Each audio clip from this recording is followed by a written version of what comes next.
Meu nome é José Papa, eu sou um life adventure.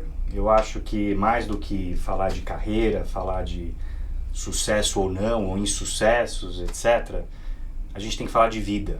Vamos falar de humanidade, do que nos faz humanos e como a gente, sendo o que tenta ser de melhor, a gente construiu histórias. Histórias de gestão, histórias de negócios, histórias de valor, em organizações de valor, em projetos de vida, enfim.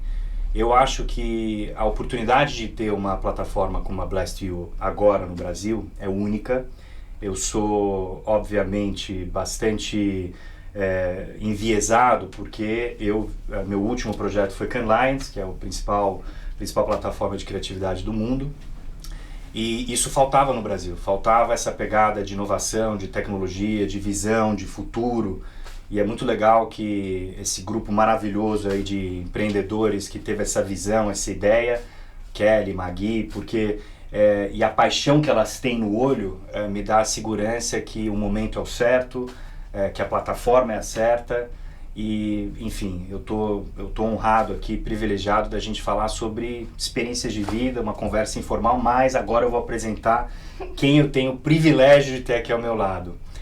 E eu vou falar dela não como a Managing Director do Twitter, mas como a pessoa que ela é, porque eu conheço a Fiamma há 19 anos, eu vi a história dela, o desenvolvimento da carreira dela, brigamos, acertamos, acho que a gente podia ter sido os Steve Jobs da nossa geração e não fomos porque a gente tinha visão. A gente lançou o iPhone, eu acho que em 2001, e é realmente uma honra para mim estar do lado dela, mas uma honra muito mais, de novo, pelo lado humano, porque eu me orgulho muito da tua história, eu me orgulho do que você construiu, e vai ser muito legal dividir isso com vocês e, de novo, um papo informal. Mas a primeira pergunta que eu queria te fazer é, com toda essa história sua, com toda essa bagagem, como é que você conseguiu equilibrar, né? Equilibrar o lado família, o lado eu e o lado gestora? Porque nunca foi tão difícil você gerir por valores, por essência, por resultado, obviamente. Você como uma Managing Director, acho que o bottom line, o top line é a primeira e mais importante essência do teu valor. Mas eu queria saber como é que você consegue interagir esses pilares, né? Os pilares humanos, de ser uma mulher realizada, uma mãe realizada e uma baita de uma executiva realizada. Minha profissão. Primeiro, prazer enorme estar aqui participando dessa iniciativa e reencontrando, né, você depois de tantos anos. Tivemos outros encontros aí pelo meio do caminho, mas estou muito feliz de participar desse podcast.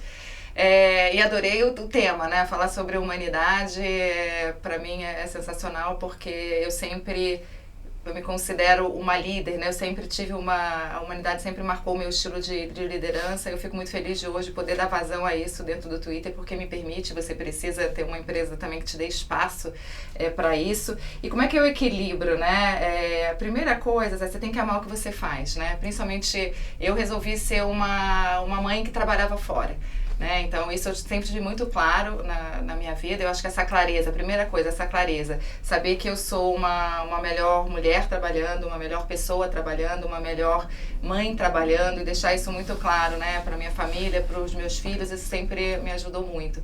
Eles sabem que eu sou realizada, que eu sou feliz, eles sabem, eu levo os meus filhos para o trabalho para ver onde é que eles passam, onde é que eu passo, né, às 8, 9, 10 horas do meu dia, e eles veem, né, em que ambiente bacana eu vivo, o que eu construo. Isso eu acho que torna fácil para eles entenderem essa ausência, né, de todas essas horas que eu fico fora de casa. A outra coisa é ter ajuda, né? Aliás, eu nem chamo de ajuda porque eu colocaria o meu marido, que é o meu parceiro, né, que fez as crianças, né, junto comigo, eu colocaria ele numa segunda posição e ele é protagonista junto comigo. Então, nós estamos juntos aí entre namoro e casamento há mais de 24 anos e é uma parceria, né? Não teria chegado aqui sem a parceria dele, principalmente com a gente um trabalho em equipe, né? Um trabalho de time. Quando eu não posso estar com as crianças, ele está. E isso para mim foi fundamental. ter essa ajuda. Então, eu acho que é essa clareza. Eu quis ter essas duas vidas e eu tenho muito suporte, eu tenho muito apoio, eles têm muita consciência do que me faz feliz, isso torna tudo muito mais fácil.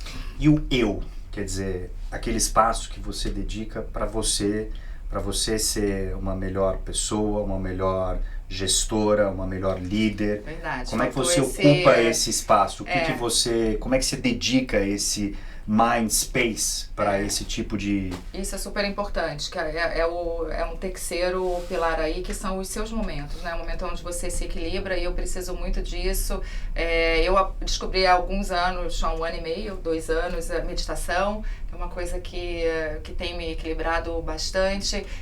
Eu preciso dos meus momentos de manhã, onde eu tô sozinha, onde, né, eu faço esse mindfulness, né? Eu faço os meus agradecimentos, eu sou muito grata a todo dia, né? Que você acorda viva e você fala, nossa, né? Eu tenho um dia pela frente, eu tenho saúde, né? Eu posso fazer qualquer coisa, você se sente muito poderosa. Então eu preciso disso, uma massagem de vez em quando. Eu tenho as minhas fugas, né? Os meus mecanismos de vamos parar, vamos colocar o pé no chão e vamos, né?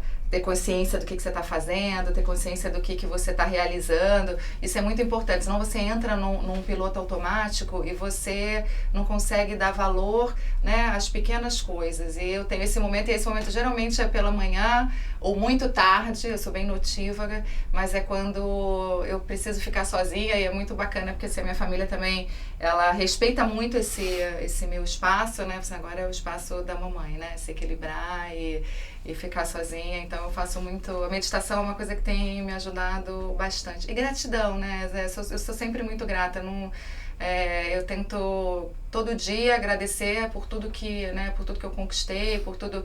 E você falou, quando a gente fala de sucesso, né? Sucesso não é ser, para mim nunca foi ser, né, CEO de uma empresa. Na verdade, a minha carreira, né, o meu dia a dia, as minhas experiências me levaram a isso. Mas eu sempre dei muito mais valor ao impacto e à influência que eu podia ter dentro do que eu fazia, né? Então, independente da cadeira que eu tivesse sentada, né? E esse é um ponto importante. Então, quando você fala de impacto e influência, né? Como é que você direciona esse impacto? Como é que você conseguiu chegar? Porque é óbvio, numa empresa como o Twitter e nas muitas outras que você passou, marcas globais, etc., esse impacto ele tem que ser visível, mas ele tem que ser claro, evidente, porque tem muita gente que tenta trazer um impacto e não consegue materializar, e não consegue de fato transformar isso em projetos de valor, etc. Como é que você impactou tanta gente? E aí é interessante porque o Twitter me deu essa oportunidade logo no primeiro dia que eu assumi, né, a direção da empresa aqui no Brasil. Houve uma curiosidade muito grande em relação ao fato de eu ser mulher e estar dirigindo uma empresa de tecnologia. Então ali já foi para mim um espaço de começar a impactar, influenciar, porque eu comecei a ser muito convidada e foi assim, eu falei assim, nossa, mas, né, quantas pessoas querem saber o que é ser, né, uma mulher à frente de uma empresa de tecnologia, para falar sobre o tema da diversidade, né?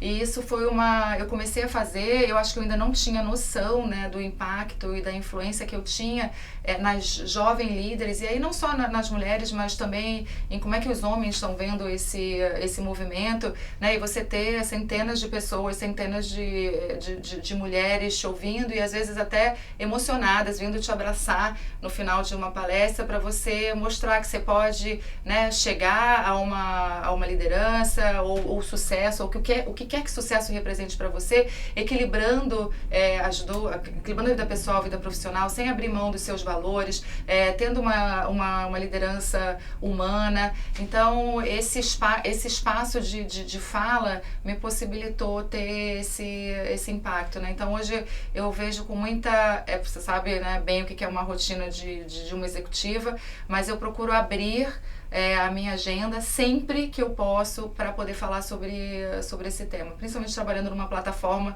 que dá espaço a isso, né? Hoje a gente são milhões de pessoas, diferentes gêneros, de diferentes raças, diferentes idades, que falam no Twitter todos os dias, e eu preciso espelhar essa diversidade também na minha força de trabalho. E é o que a gente faz, principalmente, né, em relação a gênero. A gente tem um equilíbrio muito bacana dentro do Twitter. E eu quero poder... Eu sei que uma história de uma empresa, né, não vai mudar o mundo, mas ela pode ser uma teia de transformação e inspirar outras empresas a fazer a mesma coisa. Então, eu consegui viver esse impacto, essa influência muito nessa questão da diversidade. Você falou de valores humanos. Você falou de, primeiro, valores, né? Você acredita, então eu vejo muito em você uma líder autêntica, né? E quando eu falo autêntica aos seus princípios, aos seus valores, que tem empatia, que entende a necessidade do outro, etc. E eu acho que isso nunca foi tão necessário no mundo, né? E eu até li agora, estou dividindo com muita gente esse livro, recomendo, Discover Your True North. Ah, legal, eu não conheço. Porque eu fui... Para as férias. Eu vivi um crucible na minha vida e esse livro discute muito a questão de lideranças autênticas, por valor. Você, nessa visão de autenticidade, você também mostra os seus lados mais frágeis, as suas dificuldades, porque eu vi... Até me deu paz de espírito quando eu li esse livro, porque eu acredito que eu conquistei muita gente nos meus projetos por ser autêntico e por ser radical com relação aos meus valores. Sim. Mas muitas vezes eu questionava se eu, como CEO, eu não estava me abrindo demais, né? E eu tive momentos de fragilidade, de questões, de dúvida, de anseios, de ansiedade, etc. E eu dividia, porque é isso que eu sou, abertamente. E eu questionei se isso foi prudente. Até ler esse livro que me deu tranquilidade, que até o Paulson, que era o secretário de Economia, o secretário da Fazenda americano, ele é um cara que foi CEO da Goldman Sachs. E antes de fazer uma apresentação, às vezes ele saía porque ele tinha um problema de ansiedade tão grande. E isso me deu, quer dizer, eu mostrei que as pessoas são humanas, né? Que você liderar autenticamente é como faz que o outro acredite em você.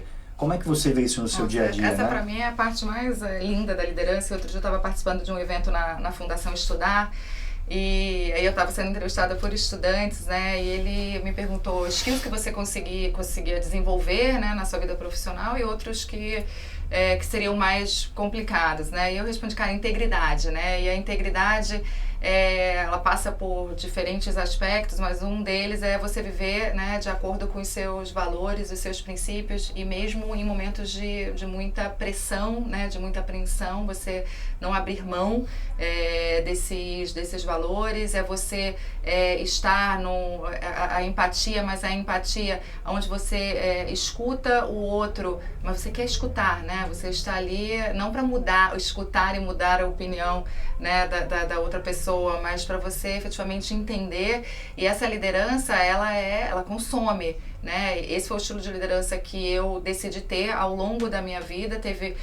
Passei por empresas que tinham melhor adesão ou não a isso. É muito difícil realmente você ser um líder humano, um líder que mostra as suas fragilidades. Eu acabei de fazer uma entrevista também, aliás foi a primeira de uma série que, né, abriu uma entrevista online, mas que falava sobre os nãos que eu transformei em sim.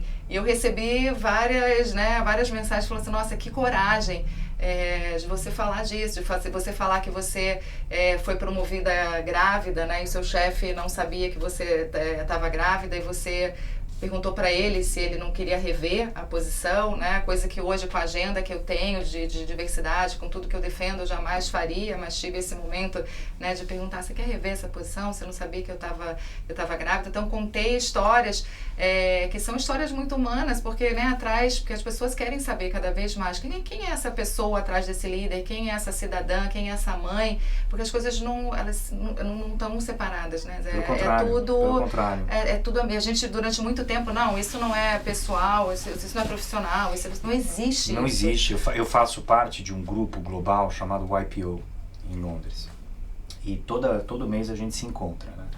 E é uma imersão nas nossas condições humanas, só que você fala com peers que têm desafios similares.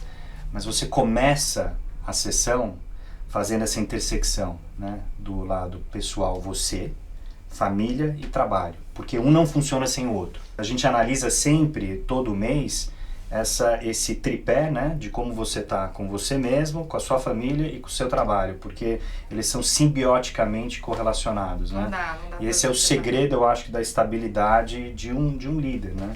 É isso, e me dá muita tranquilidade, porque o Twitter me dá esse espaço, né, para eu ser essa líder. É claro que você pode, né, adotar diferentes estilos de gestão, mas é uma empresa que valoriza isso, e eu não consigo nunca consegui fazer essa separação. E eu acho que as pessoas, elas se emocionam, né, e elas conseguem ver, né, o humano atrás daquela liderança, e sabe que tem problemas, fragilidades.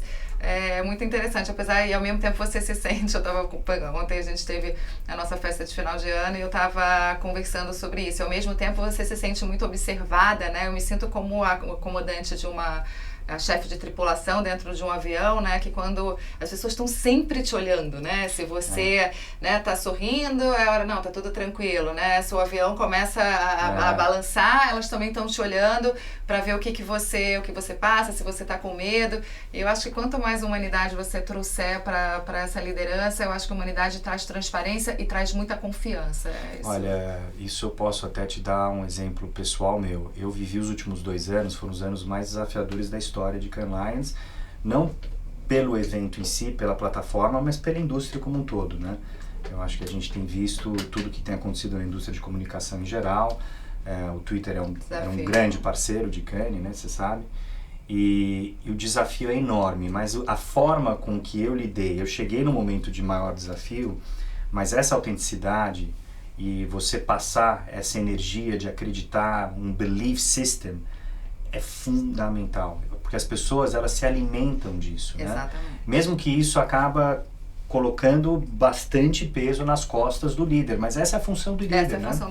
Essa é a função do líder, é passar essa energia, essa tranquilidade, a realidade. Quer dizer, não dá para você também ser um poliana de não ser, você só vai conseguir conquistar a confiança com autenticidade, mostrando claramente o que são os fatos e quais são os problemas, né? Você tem eu não gosto muito de falar de geração, porque acho que a geração, você não coloca a geração nas caixinhas, mas a gente vê essa nova geração vindo com a questão do propósito muito forte, né? Eles te cobram o tempo inteiro, né, o seu propósito, o propósito da empresa, muito mais não o que você faz, mas o porquê você faz.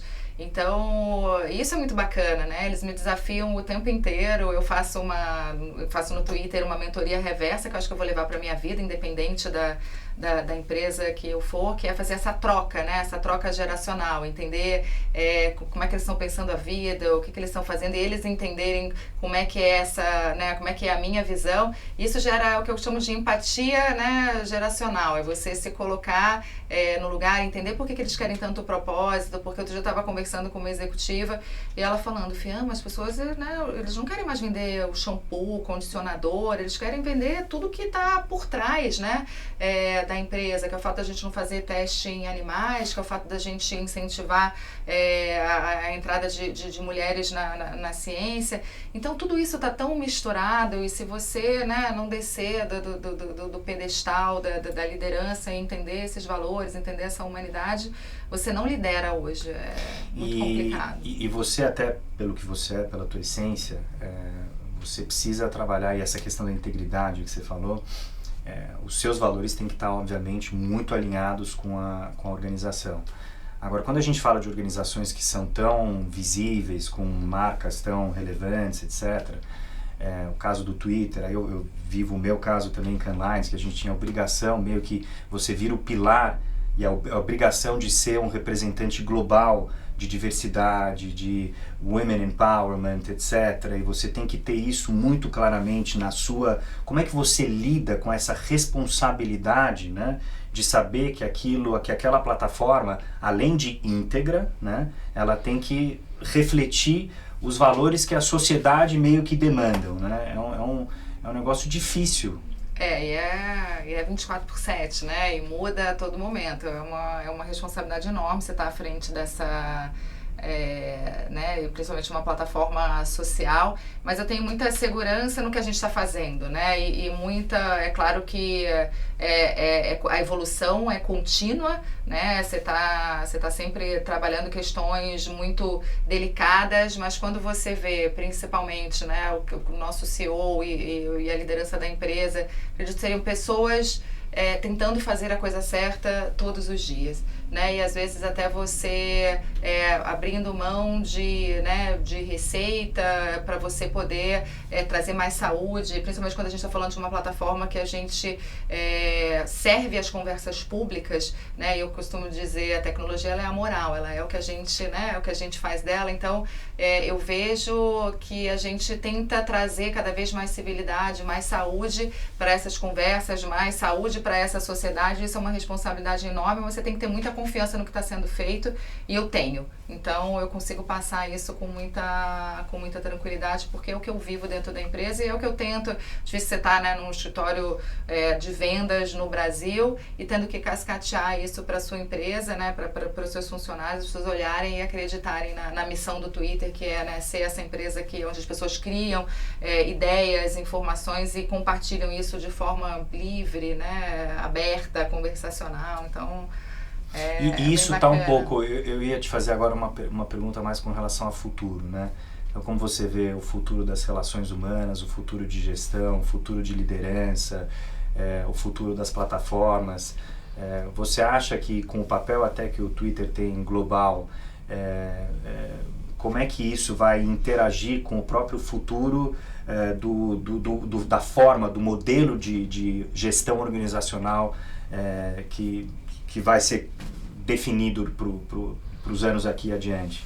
É isso, né? Porque vai estar tudo misturado. Hoje, quando você fala, né? Quando eu me posiciono no Twitter, eu não posso mais... Eu estou me posicionando como a líder, como a Fiamma.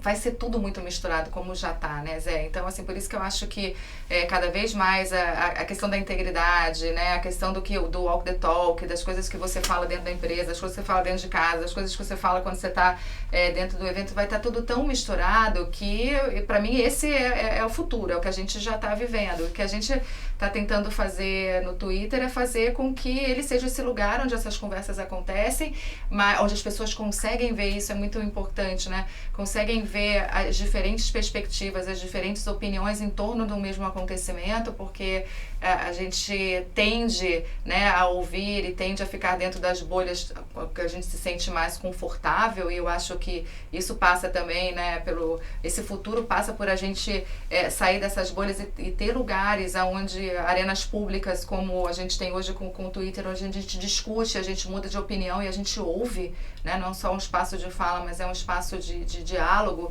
E eu acho que aí vai estar tudo muito misturado, né? O líder, o humano, e a gente vai ter que se acostumar com isso, né? A questão, e aí até como é que a gente vê privacidade, né? Que hoje também é toda uma questão, e eu vejo muito, você também tem filhos, como é que eles tratam a questão da privacidade de uma maneira completamente diferente, né? Eles tendem a achar que se você esconde, né? Se você tem muita coisa fechada dentro da sua... Você está escondendo alguma... Você pode ser uma pessoa muito perigosa, né? E a gente vem de uma geração onde a gente conservava mais, né? As coisas, né? Guardava mais, e não, eles são mais abertos. Então vai estar tudo muito misturado, isso na liderança, na sua vida, e a gente vai ter que saber lidar com isso, como os nossos filhos já sabem, né? Dentro dessa ideia da responsabilidade que as plataformas têm e terão, né? Muito do que se discute de todas, sem exceção, é o quanto o impacto na sociedade como um todo cada uma tem, né?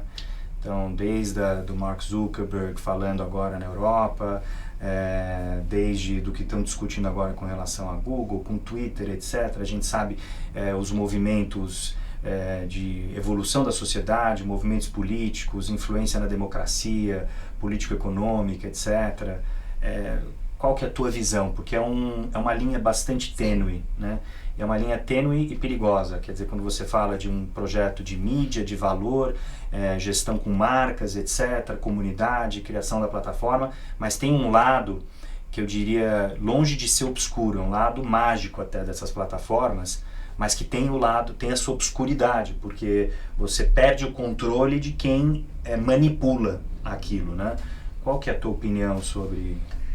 Isso é uma responsabilidade enorme que a gente tem. Hoje é uma prioridade dentro do Twitter, né? Você zelar pela questão da segurança, pela questão da privacidade, pela questão da desinformação. E hoje a gente, né, tem várias... Se você acompanhar, pelo menos esse ano, a quantidade de ferramentas que a gente, né, lançou justamente para trazer mais segurança, para tornar esse ambiente do Twitter um ambiente, e aí eu tô falando, né, do ambiente digital como um todo, a gente tem essa responsabilidade de transformar ele num ambiente seguro e amigável, onde as pessoas possam se expressar livremente. Isso é fácil? Não. E às vezes você lança um esforço contínuo, né? Você lança uma ferramenta e aí alguém, né, faz alguma coisa para burlar essa ferramenta e você tem que dar mais segurança, você tem que lançar outras. Então, é um esforço contínuo, é uma responsabilidade enorme, mas ao mesmo tempo, e aí falando da característica, né, a gente tem várias diferentes plataformas que têm diferentes propósitos dentro do ecossistema digital, né? Tem plataformas que são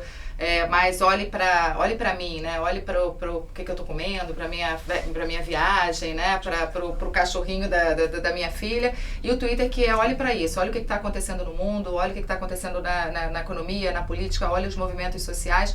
Então é uma plataforma onde você tem esse espaço aberto, onde você fala fora dos seus círculos sociais. O que a gente vê é que as pessoas se sentem muito mais confortáveis para se expressar, para criticar, e eu acho que isso é muito rico, porque gera a discussão. Como eu te falei, a gente tende a ficar no que é familiar e, né, em redes onde você consegue controlar os seus amigos, onde você aceita, né? São redes que você fica ali com o que você conhece, e o Twitter não, é um espaço aberto. A então, discussão gera o capital intelectual.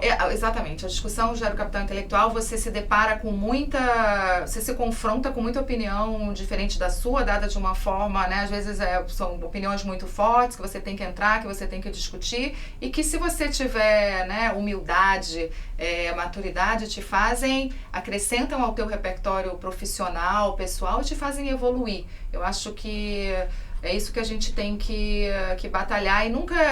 tem uma frase do Martin Luther King que eu adoro, que é o que me impressiona não é o grito dos maus, mas o silêncio dos bons. Né? A gente tem que estar sempre lá para fazer esse contrapeso. De novo, assim como no mundo, a gente vai ter coisas boas, coisas ruins, pessoas boas, pessoas ruins se expressando, mas eu acho que Mas eles estão no mundo, então melhor saber. No mundo, melhor saber, e é um reflexo da sociedade, né? O que está lá hoje é um reflexo da sociedade. Então, que a gente seja a voz, né, que traga civilidade, que traga saúde, que traga o bem para essas conversas. Isso é uma coisa que eu quero fazer sempre. Né? Muito legal. Você falou muito de propósito, e eu quero entender, assim, o que move o Zé hoje? Não é diferente do que sempre me moveu, porque propósito é algo que tem que ser essência da nossa vida, da nossa característica, e foi propósito, valores, motivação, energia, que acabou sempre me levando adiante, né? Acreditar, e apaixonado que sou pela vida. Eu tenho ambicioso sempre, mas um ambicioso positivo, porque tem muita gente que acaba ficando cega pela ambição, né? E a minha ambição, ela sempre foi positiva, foi para construir coisas legais, para construir projetos legais, etc. Então, o que continua sempre me levando adiante é essa paixão por purpose, né? Então, eu vivo em função, por isso que eu me apresentei no começo como um life adventure. Adorei independente, tá no meu LinkedIn, como eu me apresento, ainda mais nessa fase agora de intersecção. Exatamente. Mas aí você fala do momento atual, e aí é um negócio que vale mesmo dividir, né? Que a gente estava conversando, ainda mais com gente amiga, você, etc. A vida, ela é muito efêmera, né? E muito frágil, né? Então, você sabe, eu tive um acidente estúpido há 4 meses atrás, que gerou uma fratura de crânio, que acabou gerando um hematoma, e eu passei por um momento sério, tive 3 operações, cresceu meu cabelo já, inacreditavelmente. Nossa, mas se você visse há 2 meses atrás, a coisa estava feia. Então, quando a gente, acho que encara, eu sempre fui um cara de viver por propósito, por princípio, tal, em projetos legais, etc. Mas quando você encara realmente a humanidade, quando você vê a tua finitude, porque quando eu fui em cada uma das vezes que eu fui operar com a consciência que eu podia morrer, tudo muda. E a gente acaba esquecendo muito isso. Eu acho que uma das coisas que é um pouco piegas, mas eu sempre usei, só vim lembrar agora, eu usava há muito tempo para todos os times meus, né? Tem aquela famosa já, o speech do Steve Jobs, né? Ele está em Stanford e ele está lá. Maravilhoso. E ele fala assim, we are all naked. Né? Então, a gente está pelado. E no momento que você lembra todos os dias que você vai morrer, você perde o medo. Né? Você perde o medo de errar, você perde o medo de fazer, você perde o medo de ser quem você é, você perde o medo de julgamentos, você perde o medo, né? Eu tinha já muito dessa essência, até por isso que eu acho que, graças a Deus, eu fui tão bem sucedido. Mas agora, então, é praticamente que uma obrigação, entendeu? Porque eu vi a nossa finitude, né? Então, e nesses últimos 4 meses. Então, eu tô numa fase bastante zen, filosófica ao extremo, assim. Não, gosto disso, porque a consciência dessa finitude, né, te traz isso. Você, se a gente acordasse todo dia consciente de que acaba, porque a gente se acha imortal, a gente todo é demais, mundo, né? ainda mais quando você entra nesse mundo de Imagina. executivo, empreendedorismo, marcas grandes, projetos, reunião aqui, você acaba perdendo o foco daquilo que realmente é importante. Eu não tô nem falando de família, amigos, que isso faz parte, tá? Mas aquilo que é importante, que é a nossa humanidade. Exatamente. Que é você entender que nós temos um tempo aqui nessa vida e a gente tem que fazer o melhor desse tempo, né?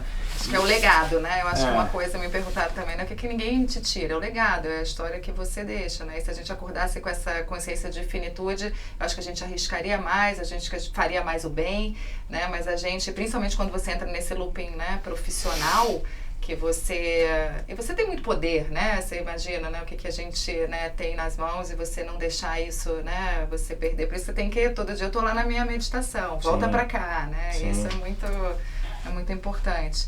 E aí, me conta um pouquinho, você está muito tempo, né, fora do país, né? E o que o brasileiro, e a gente é esse povo muito relacional, muito social, o que você, qual a diferença que a gente faz? Essa é a melhor pergunta, porque eu acho que isso pode estimular, pode entusiasmar muita gente que acabar nos vendo aqui, né? O Brasil, a essência de ser brasileiro foi fundamental para eu ter sido tão bem sucedido no grupo que eu estava, para não dizer o mais bem sucedido do grupo, porque eu sou brasileiro. E por quê? Por quê? A cultura anglo-saxã, ela, por essência, eles são muito fechados, eles não conseguem ter relações profundas. A autenticidade para eles não é uma coisa que vem natural. A empatia humana não faz parte da cultura deles. Eu vejo isso muito da onde vem, porque meus filhos estão em escola britânica, óbvio, lá em Londres, e eu vejo pela forma com que eles estão sendo educados nessa escola, né? E é incrível o lado processual, o lado de consciência coletiva, o lado de responsabilidade. É mágico aonde isso levou até meus filhos. Mas esse lado humano, ele é pouco existente. Eu tô lendo de novo esse livro, e uma das coisas que eu vi muito legal sobre Authentic Leadership, o CEO da BP, o nome dele é Lord Brown, ele era CEO da BP acho que até 2004, né? E ele nunca, nas Fortune 500 Companies, um CEO de uma delas tinha assumido ser gay. E ele cometeu em perjúrio, ele cometeu um perjúrio porque eu acho que numa declaração que ele fez, ele não assumiu uma relação que ele tinha, que acabou gerando alguma coisa na empresa, e ele acabou tendo que sair. E ele usou essa experiência, que para ele, como o livro diz, é um crucible, né? Ele usou essa experiência, ele escreveu um livro também maravilhoso que estimulou o Tim Cook, né? E que foi até o que fez o Tim Cook chegar e abrir, ser quem ele é, etc. Tal. Mas o que ele falou como um anglo-saxão típico, líder da BP, uma empresa gigantesca de oil, quer dizer, super tradicional. Mas ele falou, primeiro que eu me encontrei como pessoa, quando eu assumi ser gay, né? Mas aí eu resolvi escrever o livro para estimular todos os líderes do mundo para serem quem eles são, para serem autênticos, porque na cultura anglo-saxã, e principalmente os CEOs aqui, eles são focados essencialmente 98% do tempo em resultado, top line, etc. E muitos esqueciam o lado humano, o lado de gestão de pessoas. E isso foi aonde eu mergulhei, porque eu percebi que era onde eu ia que eles não iam. Eu percebi rápido. Então, na hora que eu percebi que empatia, calor humano, compreensão, autenticidade, escutar, estar presente, eu sentava no meio dos times, eu era super, eu era quem eu sou, não tinha hierarquia, não tinha nada, entendeu? Então, a coisa evoluiu, e aí eles perceberam que eu ia para lugares, e eu acho que muito a nossa essência, a paixão, a empatia. Eu abraçava os gringos lá e eles travavam. E eu falava, se solta. Isso é sensacional. Se solta, entendeu? Assim, aquela não coisa. Não sabem, né? Nem não sabe quando você vai. Solta o braço, o beijo, né? então, é uma loucura, entendeu? Então, assim. Minha experiência é na Coreia, né? Eu sei, a tua experiência na Coreia é ainda mais forte. Então, eu percebi rápido que essa nossa essência, ela vai longe, né? E quando você consegue ser autêntico a essa essência, aí eu cheguei exatamente onde era o meu valor. Então, as duas marcas globais, a WGSN e Cannes Lions, que eu liderei, são marcas que eram marcas globais, com clientes globais, escritórios no mundo inteiro, etc., mas lideradas com a visão UK-centric, né? Quando não poderiam ser, porque você está falando com clientes do mundo inteiro, com times do mundo inteiro. E eu gostava de ir para os escritórios para estar lá com eles. Então, quando teve os ataques em Paris, eu passei uma semana com o time lá só por estar lá. E fui criticado. Porque falavam, como é que você está passando uma semana em Paris? Eu falei, fui ficar lá do lado do time. Porque o ataque lá, um deles foi do lado do escritório da WGSN. Então, esse lado de empatia, de humanidade, de gestão de pessoas mesmo, nunca foi tão importante. Assim, eu estou absolutamente seguro, certo, que hoje um líder, um CEO, não consegue gerar valor, não consegue ser completo se não focar 80% do tempo em pessoas. Porque aí, focando em pessoas, ele vai conseguir chegar e ter as métricas alcançadas, o top line vai estar lá, o bottom line vai estar lá. O como, né, Zé? Mas, o como você faz. Pessoas. E tem um livro, você está falando dessa questão cultural, a gente teve uma palestra há pouco tempo lá no Twitter, com a Erin Meyer, que é ela, né, uma professora da INSEAD, que escreveu um Culture Map. Que, assim, tem que ler porque é sensacional ver as diferenças, né? E como é bacana de culturas, né? E a gente fez isso dentro do Twitter, uma empresa multinacional, então a gente, né, tá no Japão e tá no Brasil, e como é que a gente faz isso tudo funcionar, né? Como é que a gente faz essas experiências todas funcionarem e entregarem lá os resultados, o bottom line, é muito interessante. Eu vou te dar dois exemplos, assim, que até eu estava mencionando, né, se você se arrependeria de mostrar suas fragilidades, né. Quando eu fui ter a primeira reunião de apresentação, meu primeiro town hall na WGSN, apesar de ser o headquarter em Nova York, foi em Londres, o primeiro town hall que eu fiz como CEO. E eu estava muito angustiado. Porque brasileiro, a primeira vez que era um brasileiro assumindo uma operação global, nunca totalmente UK-centric, eu via os olhos, toda aquela cidade espalhada por toda aquela, você tinha lá aquelas 500 pessoas falando, de onde é que descobriram esse cara no Brasil para meter aqui, né? E o primeiro slide que eu dividi com eles foi de um momento muito difícil da minha família. O que aquilo mexeu, né, comigo, o que forjou, né, e eu fui questionado se eu deveria fazer isso, mas eu segui meu coach lá, falou, você tá maluco, não faz isso, eles não vão entender, mas foi naquele momento que eles viram que havia uma quebra de modelos de valor mesmo, para a essência do negócio. Olha. Porque eles viram, esse cara, ele é autêntico, eu mostrei um trauma de vida, para todo mundo, né? Eles têm uma dificuldade enorme, né? E eles têm uma dificuldade enorme. Uma divisão muito... Então, assim, aí a segunda vez que isso aconteceu, A primeira vez que eu fui liderar o Festival de Cannes, em 2017, no meio de uma tempestade com o boicote da Publicis, etc. Tal, eu tava, ansioso demais. E teve um momento lá, num dos briefings que eu fiz, que eu esqueci meu script e travei. Tinha 20 pessoas só na sala, graças a Deus, tá? Mas travei, não lembrei de nada, era um momento importante e tal. E aí esse ano que a gente fazia o briefing do evento, antes do evento, né? Eu comecei a minha apresentação para engajar o time em maio para junho. Contando, eu falei, olha, eu passei por esse inferno o ano passado. Então assim, a única coisa que vocês têm que saber é, errou, sai rápido o erro, reconhece numa boa, sai rápido. Entendeu? Eu tinha opção, eu ou ia entrar numa espiral de puta cara, não vou, porque eu tinha que apresentar não para 20 pessoas, eu tinha que apresentar no stage de Cannes que você viu para 3.000 pessoas, né? Você ia ficar com aquilo na cabeça. Então eu ia ficar naquilo na cabeça, porque eu não ia nem conseguir no stage de Cannes, sabendo que até CMO do Google, o Paul Pullman, CEO da Unilever, o Martin Sorrell, aí eu falei, cara, ou eu vou chegar e vou vou usar esse erro e vou ter que aprender. E dividir com eles esse ano, abertamente, né? E mais uma vez eles se sentiram muito próximos, né? E ao final, quando eu saí, porque eu saí que a gente vendeu a nossa operação e aí sobrou eu e o Phil e acabou ficando o Phil. Eu dividi o e-mail que o CEO do grupo mandou para todo mundo, né?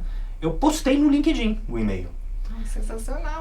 E aí eu recebi muita gente, teve uma menina que era a nossa gerente de marketing lá em Cannes Lions, ela me mandou uma mensagem, ela falou assim, o meu namorado tá me questionando por que você fez isso.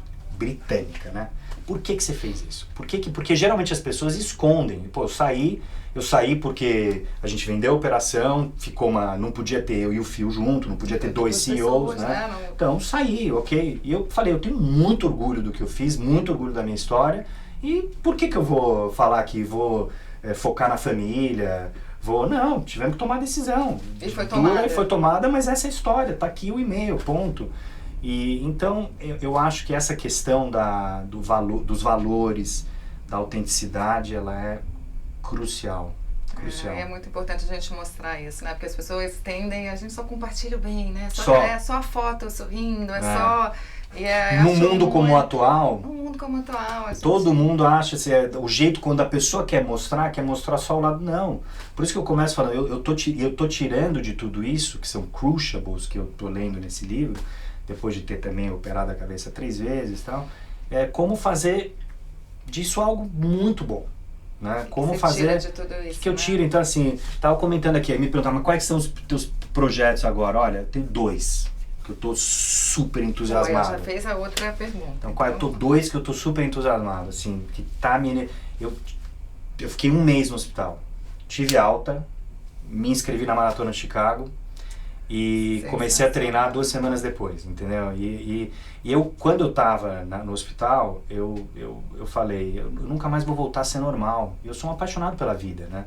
Então, é um negócio que te consome, porque, tinha 80 grampos na cabeça e tal. Falei, você não vai voltar a ser normal. Então, quando eu saí, graças a Deus, bem, sobrevivi, a primeira coisa que eu fiz foi me inscrever na Maratona de Chicago e na Singularity University, que você conhece bem. Adoro, eu vou em março. Que bacana. Tô super feliz, vou em março lá no Executive Program. E então são os 2 grandes projetos. Você sabe que mudou também minha vida, né? Porque eu tirei esse sabático, por isso eu sei. Fui pra lá e voltei completamente. Então por isso, foi assim, aí eu já, 2 coisas que eu fiz, me inscrevi na Maratona de Chicago e Singularity University. Você já corria? Isso foi eu fiz uma maratona em 2014, que foi um projeto que eu recomendo, assim, foi uma das coisas que eu me orgulhei mais, porque é muito difícil. Eu me machuquei inteiro, porque eu não sou triatleta, mas foi um sonho, eu corria de Nova York. Mas eu me machuquei tanto que eu me cansei tanto espiritualmente e fisicamente que eu falei, nunca mais vou fazer. Mas aí agora, vai ser um sonho, porque a Chicago vai ser exatamente 1 ano depois da minha última operação. Então é quase que como uma celebração à vida mesmo. Uma celebração da vida. A gente vai ter que fazer um podcast sobre essa maratona, né? Eu botei na inscrição, e acho que por isso já foi selecionado automaticamente. Eu botei a história, porque ele foi share story e tal. Falei, é uma história de sobrevivência aqui, quase morri, tô correndo a maratona. Então, esses são os meus 2 grandes projetos. Mas assim, mais do que isso é como eu falei, voltando ao começo, é purpose, né? Então agora eu quero estar com gente que eu gosto, em projetos que eu admiro, coisas que eu acredito, coisas que me dão alegria, entendeu? Eu tô numa bem filosófica. Bom, nesse mundo maluco de tantas e tantas fontes e sources de informação, etc., como é que você cura a tua vida para se manter lá no limite do que há de mais atual e para se manter on the edge? A minha resposta não podia ser diferente, né? No Twitter, não tem como, porque ali eu consigo, né, seguir tudo que me interessa e ter acesso, né, a todo tipo de informação, aí sejam artigos, sejam de jornalistas, sejam de pessoas comuns, e vou salvando, né, para depois. Eu faço muita palestra, né, eu tenho que estar sempre nesse debate público, então eu me atualizo muito pelo Twitter. É claro que dali eu amo ler, então dali saem muitas sugestões de leitura, de filmes, né, de palestras, de tudo, de TED Talks. Então, e aí depois eu vou, né, seguindo essas recomendações, mas eu acordo, né, já aperto ali os Trend Topics para ver o que tá trendando, e dali eu vou, serendipidade pura, né, eu só vou vendo o que tá acontecendo e vou escolhendo meus caminhos. E você, me conta um pouquinho. É interessante, porque eu percebi depois de muito tempo que eu estava começando a ficar muito ansioso com a quantidade de fontes de informação. E assim, eu tô sempre scrolling Apple News, Medium, etc, tal, para ver os headlines, Twitter eu uso como search de qualquer coisa, assunto, qualquer assunto. Isso. Então, para entender qual que é a base do tópico, como está evoluindo, etc, o primeiro lugar que eu vou é o Twitter, né? Mas me gerava muita ansiedade. É muita coisa, né? Então, uma coisa que foi liberating foi no momento que eu cheguei e defini só um grupo de plataformas, eu não gosto nem de falar publicações, mas plataformas que eu gosto e que eu só foco e leio profundamente essas. Então, eu leio regularmente Estadão todo dia, eu leio Valor todo dia, eu leio Financial Times, eu leio Fast Company. Online ou você gosta de papel? Não, tudo online. Tudo online. Tá bom. Eu leio Fast Company, Wired e Economist. Ponto. E eu tento não... Isso não é overload, aí a Veja, né? Desculpa, não, mas é... São mas assim, mas eu... E a Veja Exame também eu leio, mas assim, dessas são publicações que eu chego... Aí você se aprofunda. Eu me aprofundo, né? E falo assim, essas eu leio integralmente, eu gosto... A Fast Company eu adoro a Wired e tal. São maravilhosas. E pelo menos eu não fico tão ansioso de tem muita coisa tudo, aí fora, fazer tudo, porque a gente não tem tempo. Então, assim, mesmo para eu conseguir ler isso, já não é fácil. Não é fácil. É verdade. Então, você tem uma... A minha mulher brinca muitas vezes, você só fica nesse iPad, porque ela não entende que tudo que eu leio tá lá, né? Tá lá, tá concentrado. Tá concentrado. Agora, livro, eu gosto de ler papel. Eu também. Eu não gosto de ler o Kindle. Eu também. Não gosto de ler o Kindle. Eu não, já tive um Kindle Paperwhite, meu marido me deu, mas não consegui. Adoro o papel, adoro o cheiro do livro, também eu gosto, sou apaixonada e tenho lá na minha cabeceira, dependendo do mood do dia, eu leio um livro diferente. E deixa eu te fazer uma última pergunta, né? Você viveu uma situação limite, né, na tua vida, né? Viu essa finitude muito de perto. Que conselhos que você daria para os jovens, né, para as pessoas? Eu acho que te fez repensar muita coisa profissionalmente, pessoalmente. Que conselhos que você daria para as pessoas, né, que estão chegando, né, da liderança, esses nossos novos líderes? O que você tirou dessa experiência que você poderia passar? Ela não mudou, ela só validou aquilo que sempre foi o meu drive, né? Pro bem ou pro mal, eu sempre mergulhei de cabeça em tudo. E eu realmente, mesmo com muitas dúvidas, eu nunca deixei de acreditar. Eu ia muito por instinto, por espírito.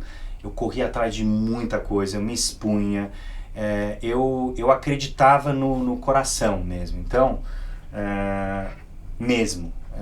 E não estou falando assim porque, vá lá, corra atrás do seu sonho e tal. Que parece um clichê, parece mas um clichê, né? Mas não parece um clichê, mas eu realmente fiz isso, sabe? Então eu comecei o projeto do grupo, que é o dono da WGSN de Cannes Lions, há 7 anos atrás aqui no Brasil, numa salinha menor que essa aqui. E foi muito nesse espírito de acreditar, e eu acabei conseguindo converter a visão deles do foco ser o Brasil. mas porque eu corri atrás. Porque enquanto isso tinha o cara que era o MD da Ásia, tinha o cara de MD de North America, que tinha as mesmas funções, mas eu consegui botar e priorizar o Brasil só por relação. Porque eu ficava lá em cima dos caras, conversando, engajando, fiz projeto, tal, etc. Então, assim, é muito seguir a paixão, o espírito. Não ter uma ambição só por ser uma ambição, né? Você tem que ter aquele propósito, fazer coisas legais, de ter foco, focar no que vale. Então é um pouco isso, seguir coração mesmo, com razão, com um pouco de equilibrar. Porque eu já cometi muitos erros nesse meu mergulho, indo só no coração. No coração. Muitos erros, entendeu? Então, assim, hoje eu tô aprendendo, essa foi o maior aprendizado que eu tive. Esse equilíbrio agora e trazer também, e eu aprendi isso muito com os anglo-saxões, porque eu falo isso porque eu fiquei também em Nova York muito tempo, né? Eu trabalhei muito tempo com o americano, mas eu aprendi muito pragmatismo, processual, tudo é processo, então eu consigo me organizar muito melhor, eu consigo organizar as ideias muito melhor, os objetivos, a visão, se tem uma visão estratégica, direto ao ponto. Então, assim, quando você traz o coração nisso tudo... E aí, essa que é a combinação. Então, assim, é usar esse pragmatismo, a capacidade processual, etc., com o coração, né?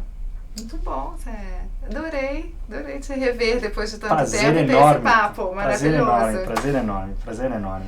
Bom, a gente recebeu algumas perguntas, né? E, bom, uma delas foi como é que a gente educa, né, os nossos filhos hoje diante, né, desse mundo tecnológico, dessas transformações todas que a gente está vivendo. Vou começar, então, respondendo. Desafio, né? É um desafio porque você tem aquela criança hoje que é o nativo digital, né, que só não conheceu o mundo fora. A gente viveu essa transformação, né, conhecemos o mundo off, né, e o mundo on. O que eu tento fazer com os meus filhos, e aí, gente, é muito tentativa e erro, né, não eu não consigo saber se isso é certo ou se é errado, mas é apresentar tudo para eles. E aí é apresentar o livro, então tá lá, tem o tempo, eu sei que, né, você não pode criar eles fora, tem um novo tipo de entretenimento. Eu às vezes pergunto, mas qual a graça que você acha nisso que você tá vendo? Mamãe, esse é o novo entretenimento. Ok, mas apresentar o livro, apresentar uma revista,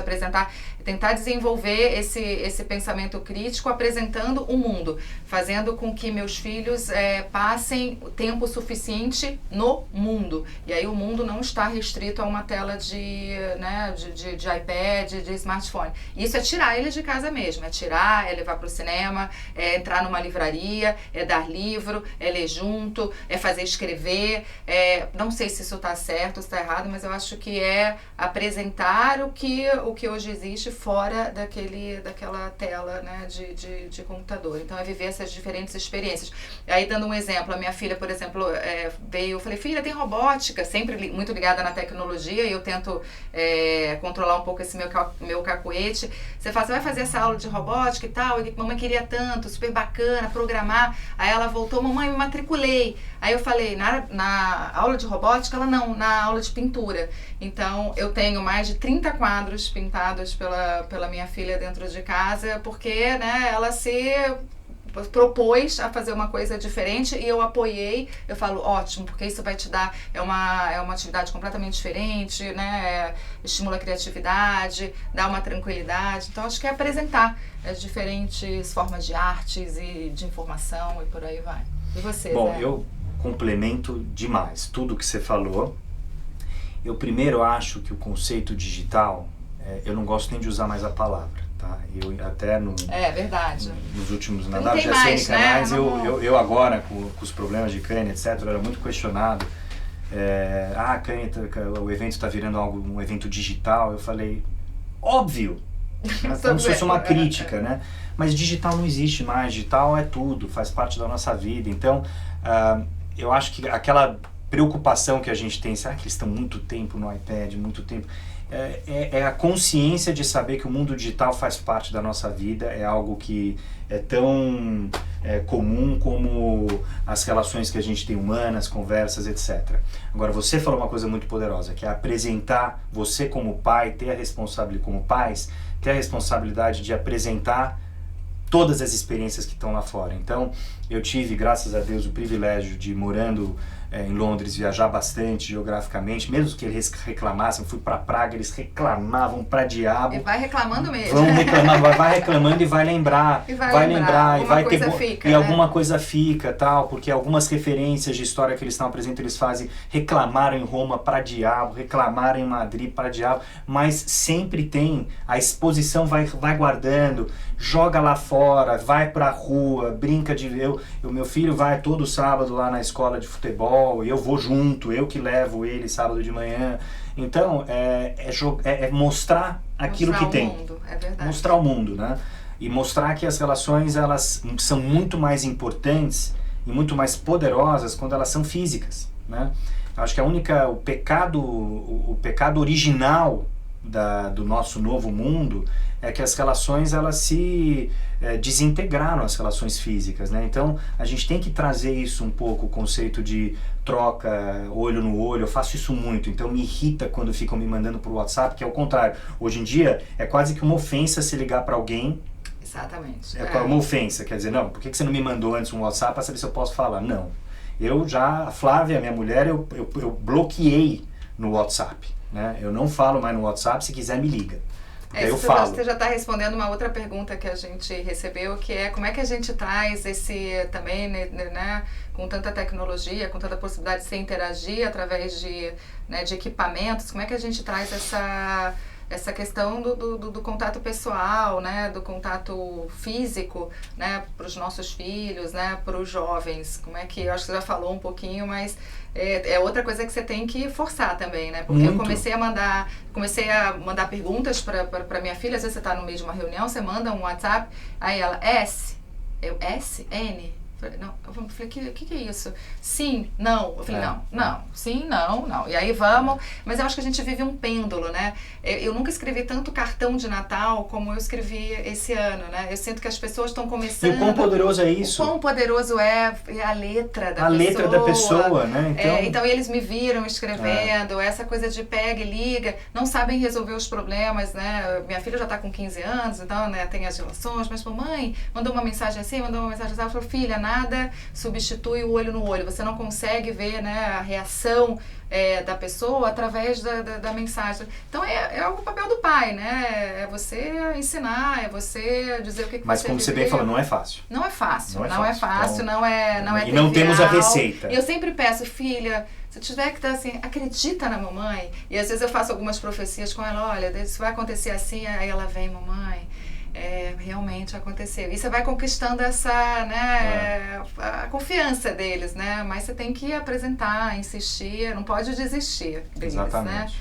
E a outra pergunta que a gente recebeu foi a questão de como é que a gente apresenta também, a gente falou muito de diversidade, né? Desse mundo que a gente, graças a Deus, está vivendo, que está incluindo, né, pessoas que viviam muito à margem da sociedade. Temos um longo caminho pela frente, mas eu acho que a gente está vivendo conquistas importantes. E como é que você apresenta essa diversidade para os seus filhos? Então, eu tive... Aí é um privilégio mesmo, uma sorte de ter essa oportunidade de expor meus filhos a um ambiente internacional. E infelizmente para o Brasil, lá fora isso está muito mais evoluído, né? E é mais evoluído porque eu tive de novo o privilégio de morar em Nova York e Londres, que são cidades muito internacionais, e aí você naturalmente tem essa diversidade refletida, né, na escola. Então meus filhos têm gente do mundo inteiro, de todos os backgrounds, de todas as raças, eu sou católico, meus filhos são judeus porque minha mulher é judia. E então a cabeça deles até já começa em casa, essa questão da diversidade, por ter um pai católico e uma mãe judia, então eles já têm isso bem claro na mente deles. Mas eu acho que começa muito na escola, começa muito em expor, como você falou, é você criar mecanismos para expor o que é o mundo lá fora e mostrar mesmo, entendeu? E mostrar, engajar, levar em ambientes onde eles entendam o que significa diversidade, etc. Às vezes você não precisa nem, né, uma viagem, né, internacional. Você, assim, eu sou do Rio, e o Rio acho que é o lugar mais democrático, né, que existe. Quando você vai numa praia no Rio de Janeiro, você vê absolutamente, né, de tudo. Então, realmente, expor, levar para ambientes onde as pessoas falam, nossa, que a pessoa é diferente, né? E ver como as pessoas, né, conseguem conviver. Eu acho que isso é o que é o mais importante, apresentar novas situações, novas pessoas e estar em lugares onde existem pessoas diferentes, né? Não trancar Exatamente. nossos filhos em bolhas que a gente costuma viver, né? Tirar eles dessas bolhas. E agora, eu não sei se você tem essa percepção, eu tenho a sensação de que eles têm um chip muito diferente, né? Principalmente a questão da diversidade. A minha filha não entende por que eu falo tanto sobre diversidade, porque ela falou, mãe, mas eu não me acho diferente do meu irmão.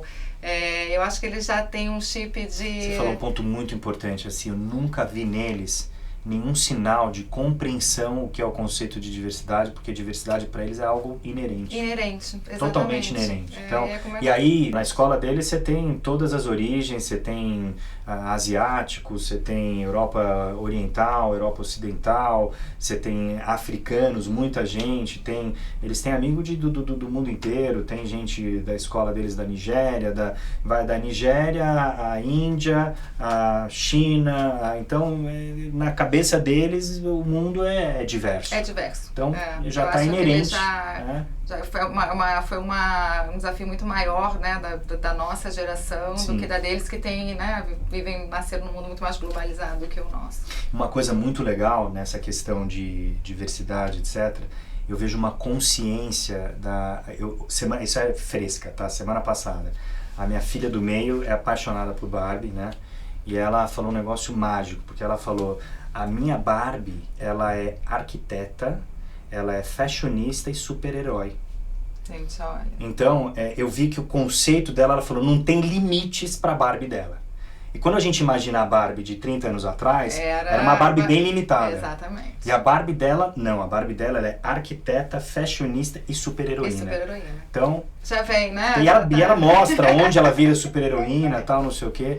Eu falei, tá certíssima, é isso aí mesmo. É muito bacana, muito Você bom. é uma dessas. Exatamente. Bom, foi um prazer, como eu falei lá no começo, uma honra de estar com essa minha amiga de 20 anos e de ter tido a oportunidade ainda maior de te conhecer agora no teu lado humano. Eu já sabia, eu era fascinado por muitos lados teus, profissional, etc., pela tua história, tua família, etc., mas muito legal ouvir um pouco do teu lado humano. Obrigado para Blast You, porque, como eu falei no começo, esse é o tipo de iniciativa e plataforma que vai fazer desse país um país muito melhor e nos dá otimismo de ver o caminho que o Brasil está seguindo. Adorei, admiração recíproca, você sabe. Descobri meu plano B, talvez, né? A gente fazer um talk show. Olha, acho que eu gostei dessa experiência. E agradecer a Blast You por essa oportunidade de compartilhar um pouco. Acho que eu tenho como princípio também que conhecimento não é uma coisa que você guarda, né? Experiência é uma coisa que você tem que compartilhar, você tem que passar para a gente poder inspirar quem está vindo. E eu espero que a gente tenha inspirado a audiência em termos de liderança, mas principalmente em termos de humanidade. Obrigada.